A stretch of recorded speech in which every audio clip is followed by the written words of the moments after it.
Hello दोस्तों, मैं संदीप कुमार आप सभी का स्वागत करता हूं आपके अपने परिवार टीचर्स एकेडमी में। और सभी दोस्तों को नमस्कार। और हम लोग खास करके आज जेटेट 6 to 8 हिस्ट्री का आज फर्स्ट क्लास करेंगे। और आप कंटेंट देख सकते हैं, पूरा सिलेबस के अकॉर्डिंग हर एक पॉइंट को रखा गया है। आप कंटेंट को पहले देखें और इस वीडियो को आप अंत तक ज़रूर देखें। और वीडियो देखने के बाद और कंटेंट कैसा लगा फीडबैक आप ज़रूर देंगे। तो हम लोग आज स्टार्ट करते हैं। हिस्ट्री पहला क्लास है आज हिस्ट्री का। पहले जानेंगे देश के नाम। इंडिया शब्द इंडस से निकला है, जिसे संस्कृति में सिंधु कहा जाता है। लगभग 2500 वर्ष पहले उत्तर पश्चिम की ओर से आने वाले ईरानियों और यूनानियों ने सिंधु को हिंदस अथवा इंदोस और इन नदी के पूर्व में स्थित भूभाग प्रदेश को इंडिया कहा। भारत नाम का प्रयोग उत्तर पश्चिम में रहने वाले लोगों के एक समूह के लिए किया जाता था। इस समूह का उल्लेख संस्कृत की प्रारंभिक लगभग 3500 वर्ष पुरानी कृति ऋग्वेद में मिलता है। नेक्स्ट पॉइंट, अतीत की जानकारी। अतीत की जानकारी हम कोई तरह से प्राप्त कर सकते हैं। इनमें से एक तरीका अतीत में लिखी गई पुस्तकों को ढूंढना और पढ़ना है। ये पुस्तकें हाथ में लिखी होने के कारण पांडुलिपि कही जाती है। नेक्स्ट, पांडुलिपि क्या है, पहले इसको जानेंगे। ये पांडुलिपियाँ प्रायः ताड़पत्रों अथवा हिमालय क्षेत्र में उगने वाले भोज नामक पेड़ के छाल से विशेष तरीके से तैयार भोजपत्र पर लिखी मिलती है। ये पांडुलिपियाँ मंदिरों और विहारों से प्राप्त मिलती है। इन पुस्तकों में धार्मिक मान्यताएं और व्यवस्थाएं, राजाओं के जीवन, औषधियाँ तथा विज्ञान आदि सभी प्रकार के विषयों की चर्चा मिलती है। कब? पहले के समय में प्राकृतिक भाषा का प्रयोग आम लोग करते थे। नेक्स्ट, अभिलेख। ऐसे लेख पत्थर अथवा धातु जैसी अभ्रककृत कठोर सतहों पर उत्कीर्ण किए गए मिलते हैं। कभी कभी शासक अथवा अन्य लोग अपने आदेशों को इस तरह उत्कीर्ण करवाते थे ताकि लोग उन्हें देख सके, पढ़ सके अथवा उनका पालन कर सकें। अभिलेखों में शासक लड़ाइयों में अर्जित विजय का लेखा जोखा रखा करते थे। नेक्स्ट पॉइंट है पुरातत्वविद। वस्तुओं का अध्ययन करने वाले व्यक्ति पुरातत्वविद कहलाता है। पुरातत्वविद पत्थर और ईंट से बनी इमारतों के विशेष चित्र तथा मूर्तियों का अध्ययन करते हैं। औजार, हथियार, बर्तन, आभूषण तथा सिक्कों की प्राप्ति के लिए छानबीन तथा खुदाई भी करते हैं। पुरातत्वविद जानवरों, चिड़ियों तथा मछलियों की हड्डियों भी ढूंढते हैं। इससे इन्हें यह जानने में मदद मिलती है कि अतीत में लोग क्या खाते थे। आदि मानव जो इस उपमहाद्वीप में 20 लाख साल पहले रह रहे थे, आज हम उन्हें आदिकालीन खाद्य संग्राहक के नाम से जानते हैं। भोजन का इंतजाम करने की विधि के आधार पर उन्हें इस नाम से पुकारा जाता है। आमतौर पर खाने के लिए जंगली जानवरों का शिकार करते थे, मछलियाँ और चिड़ियाँ पकड़ते थे, फल मूल, दाने, पौधे, पत्तियाँ, अंडे इत्यादि खाया करते थे। पत्थर के औजार का उपयोग इंसान के खाने योग्य जड़ों और टूटने के लिए किया जाता था और जानवर की खाल से बने वस्त्र को सीने के लिए किया जाता था। लोग गुफाओं में इकट्ठा रहते थे क्योंकि यहाँ उन्हें बारिश, धूप और हवाओं से राहत मिलती थी। ये गुफाएं नर्मदा घाटी के पास है। पुरास्थल उस स्थान को कहते हैं जहाँ औजारों, बर्तन और इमारतों जैसी वस्तुओं के अवशेष मिलते हैं। नेक्स्ट, हम लोग पूरा पाषाण से स्टार्ट करेंगे। उससे पहले 2 मिनट कि आपको कंटेंट कैसा लग रहा है एक बार वीडियो का अंत में वीडियो पूरा देखने के बाद कमेंट सेक्शन के माध्यम से जाके फीडबैक ज़रूर दीजिएगा कि आपको कंटेंट कैसा लग रहा है, इस वीडियो कैसा लग रहा है। और जो भी साथी हमारे इस चैनल में नए हैं तो एक बार चैनल को सब्सक्राइब करके इस वीडियो को ज़्यादा से ज़्यादा शेयर कीजिए। और यदि आपको नोट्स चाहिए तो आप डिस्क्रिप्शन में मेरा नंबर है, आप मेरे से संपर्क कर सकते हैं। एसएसटी का फुल नोट्स है, साथ ही आपका उसमें सीडीपी वगैरह और टोटल नोट्स मैं दे दूंगा, आप मेरे से संपर्क कर सकते हैं। साथ ही ये कंटेंट सिलेबस जो जेटेट का सिलेबस है उसके अकॉर्डिंग ही बनाया गया है, और यदि इसमें कुछ चेंजेस होता है तो फिर आपको वो अलग से कंटेंट मिल जाएगा। ठीक है, आगे हम लोग देखते हैं पूरा पाषाण से। पूरा पाषाण काल 20 लाख साल पहले से 12,000 साल पहले के दौरान माना जाता है। यह दो शब्दों पूरा यानी प्राचीन और पाषाण यानी कि पत्थर से बना है। इस काल को भी 3 भागों में विभाजित किया गया है: आदिकालीन, मध्य एवं उत्तर पूरा पाषाण युग। मानव इतिहास की लगभग 99% कहानी इसी काल के दौरान घटित हुई। पहले हम लोग पढ़ेंगे मध्य पाषाण युग। जिस काल में हमें पर्यावरणीय बदलाव मिलते हैं उसे मेसोलिथिक यानी कि मध्य पाषाण युग कहते हैं। इसका समय लगभग 12,000 साल पहले से लेकर 10,000 साल पहले तक माना जाता है या तो माना गया है। इस काल के पाषाण औजार आकार में पर बहुत छोटे होते थे।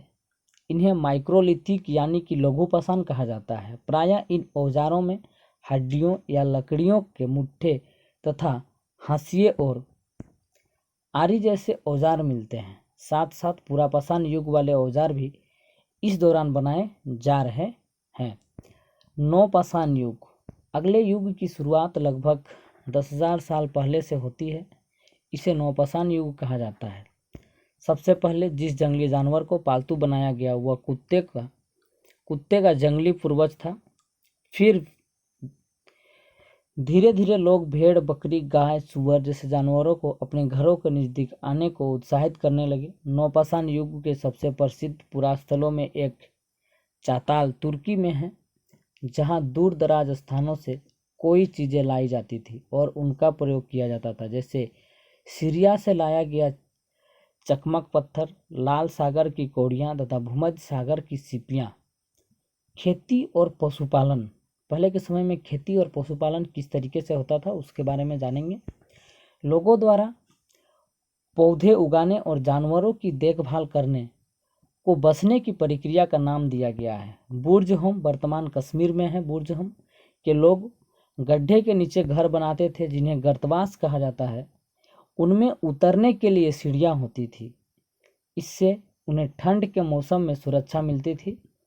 फ्रांस में गुफा में की गई चित्रकारी में प्रयोग होने वाले रंगों का लौह अयस्क और चौकीस्टोन जैसे खनिज पदार्थ से बनाया जाता था।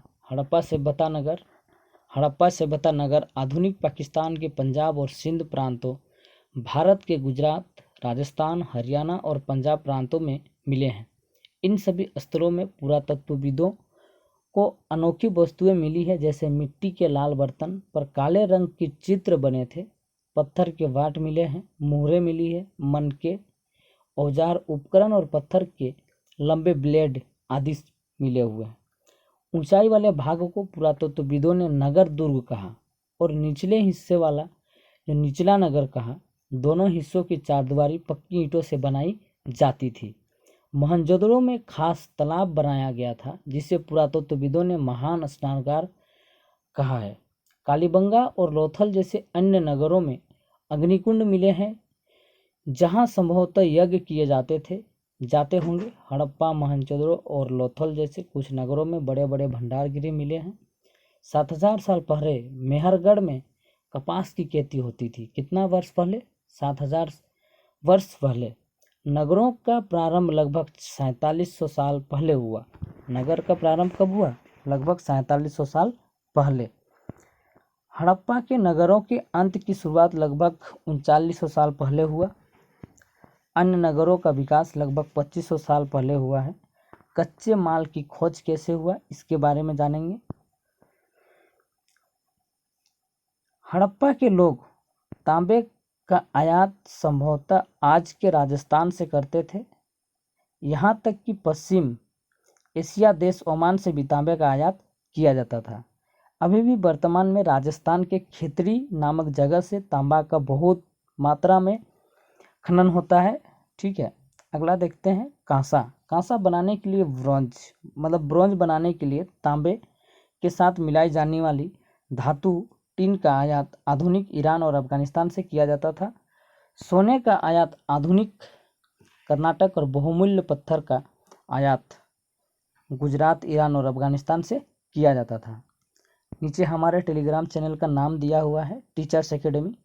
आप जो भी साथी नए हैं हमारे इस चैनल में, निवेदन होगा कि चैनल को एक बार सब्सक्राइब करके बेल आइकन ऑन कर लेंगे और साथ ही साथ टेलीग्राम चैनल को आप ज्वाइन कर लेंगे, जिससे कि हर एक वीडियो का नोटिफिकेशन साथ ही PDF वगैरह आपको उसी ग्रुप से मिल जाएगा। ठीक है ना। नेक्स्ट देखेंगे सभ्यता के अंत का रहस्य। जो सभ्यता था हड़प्पा सभ्यता, या तो मेसोपोटामिया का सभ्यता, या तो रोम की सभ्यता, इसका अंत कैसे हुआ, इसके बारे में चर्चा करेंगे। कुछ विद्वानों का कहना है नदियाँ सूख गई थी, अन्य का कहना है कि जंगलों का विनाश हो गया था। इसका कारण ये हो सकता है कि ईंट पकाने के लिए ईंधन की जरूरत पड़ी थी। इसके अतिरिक्त मेसोपोटामिया में बड़े बड़े झुंडों से चरागाह और घास वाले मैदान समाप्त हो गए थे। कुछ इलाकों में बाढ़ आ गई थी, लेकिन इन कारणों से यह सभ्यता नष्ट हो गई। स्पष्ट नहीं हो पाता है कि सभी नगरों का अंत कैसे हो गया, क्योंकि बाढ़ और नदियों के सूखने का असर कुछ ही इलाकों में हुआ है। फ्रेनन्स पत्थर और शंख प्राकृतिक तौर पर पाए जाते हैं, लेकिन फ्रेनन्स कृत्रिम रूप से तैयार किया जाता है। बालू या स्फटिक पत्थरों के चूर्ण को गोंद में मिलाकर उसमें वस्तुएं बनाई जाती थी। उसके बाद उन वस्तुओं पर एक चिकनी परत चढ़ाई जाती थी। इस चिकनी परत के रंगरूप नीले या हल्के समुद्री हरे होते थे। नेक्स्ट पढ़ेंगे ऋग्वेद। ऋग्वेद सबसे पुराने वेद हैं, जिसकी रचना लगभग 3500 साल पहले हुई। ऋग्वेद में 1000 से ज़्यादा प्रार्थनाएं हैं, जिन्हें सूक्त कहा जाता है। प्रार्थनाएं को क्या कहा जाता है? सूक्त। सूक्त का मतलब होता है अच्छी तरह से बोला गया। ऋग्वेद की भाषा प्राकृतिक संस्कृत या वैदिक संस्कृत कहलाती है। ऋग्वेद का उच्चारण किया जाता था और श्रवण किया जाता था, न कि पढ़ा जाता था। रचना के कई सदियों बाद इसे पहली बार लिखा गया। इसे छापने का काम तो मुश्किल से 200 साल पहले हुआ। महापाषाण काल। शिलाखंड महापाषाण, महा यानी कि बड़ा और पाषाण यानी कि पत्थर नाम से जाने जाते हैं। ये पत्थर दफन करने की जगह पर लोगों द्वारा बड़े कसौटी से लगाए गए थे। महापाषाण कब्र बनाने की प्रथा लगभग 3000 साल पहले हुई है। यह प्रथा दक्कन, दक्षिण भारत, उत्तर पूर्वी भारत और कश्मीर में प्रचलित थी। जनपद हर एक बिंदु को जेटेट के सिलेबस के अकॉर्डिंग रखा गया है। आपको पढ़ के कोई भी चीज़ समझ नहीं आएगा, ऐसा कोई भी पॉइंट नहीं है कि आपको पढ़ के समझ नहीं आएगा। और ख़ास करके यहाँ पे हर एक छोटा छोटा चीज़ का ध्यान रखा जाना चाहिए, क्योंकि NCERT का खास करके NCERT को हुबहू फ्लो करता है। ठीक है ना, टेट में। पहले आप जानेंगे जनपद। जनपद का शाब्दिक अर्थ जन के बसने की जगह होता है। पुरातत्वविदों ने इन जनपदों की कई बस्तियों की खुदाई की है। दिल्ली में पुराना किला, उत्तर प्रदेश में मेरठ के पास हस्तिनापुर और एटा के पास अंतरजी खड़ा इनमें प्रमुख है। खुदाई से पता चला है कि लोग झोपड़ियों में रहते थे और मवेशियों तथा अन्य जानवरों को पालते थे। वे चावल, गेहूं, जौ, दालें, गन्ना, तिल तथा सरसों जैसी फसलें उगाते थे। इन पुरास्थलों में कुछ विशेष प्रकार के बर्तन मिले हैं, जिन्हें चितित धूसर पात्र के रूप में जाना जाता है। नेक्स्ट हम लोग जानेंगे महाजनपद। करीब महाजनपद 16 महाजनपद था। करीब 2500 साल पहले कुछ जनपद अत्यधिक महत्वपूर्ण हो गए, उन्हें महाजनपद कहा जाने लगा। अर्थात इनके चारों ओर लकड़ी, ईंट या पत्थर की ऊंची दीवारें बनाई गई। अतः महाजनपदों के राजा लोगों द्वारा समय समय पर लगाए गए उपहारों पर निर्भर न हो रहकर अब नियमित रूप से फसलों लगे खेतों पर लगाए गए कर सबसे महत्वपूर्ण थे, क्योंकि अधिकांश लोग कृषक ही थे। प्रायः उपज का कुछ हिस्सा कर के रूप में निर्धारित किया जाता था, जिसे भाग कहा जाता है। कृषि में परिवर्तन। इस युग में कृषि के क्षेत्र में दो बड़े परिवर्तन आए। हल के फाल अब लोहे के बनने लगे। अब कठोर जमीन को लकड़ी के फाल की तुलना में लोहे के फाल से आसानी से जोता जा सकता था। यानी कि पहले कांसा का ही खोज हुआ था, उसके बाद अब लोहा का भी खोज हो गया। लोगों ने धान के पौधों को रोपण शुरू किया, अर्थात खेतों के बीच छिड़काव। धान उपजाने के बजाय धान के पौधे तैयार कर उनका रोपण शुरू किया गया। मगध, गंगा और सोन जैसी नदियां मगध से होकर बहती थी। मगध में दो बहुत ही शक्तिशाली शासक बिंबिसार तथा अजातशत्रु हुए। बिहार में राजगिरी, आधुनिक राजगिरी कई सालों तक मगध की राजधानी बनी रही। बाद में पाटलिपुत्र, आज का जो पटना है, को राजधानी बनाया गया। मगध एक शक्तिशाली राज्य बन गया था। उससे नजदीकी ही वज्जी राज्य था, जिसकी राजधानी वैशाली यानी कि बिहार में ही। यहाँ एक अलग किस्म की शासन व्यवस्था थी, जिसे गण या तो संघ कहते थे। बुद्ध तथा महावीर दोनों ही गण या संघ से संबंधित थे। तो आज हम लोग इतना ही दूर क्लास करेंगे और नेक्स्ट क्लास में हम लोग बुद्ध की कहानी से स्टार्ट करेंगे, ठीक है ना। बुद्ध की कहानी से बुद्ध की किस प्रकार से तपस्या किया। साथ ही यहाँ पे कोई कॉम्पिटिटिव एग्जाम नहीं है, यहाँ पे हर एक छोटा छोटा बिंदु को ध्यान रखा गया है। साथ ही आप टेट की तैयारी कर रहे हैं तो एनसीईआरटी का हूबहू जैसा फ्लो करना पड़ेगा, ठीक है ना।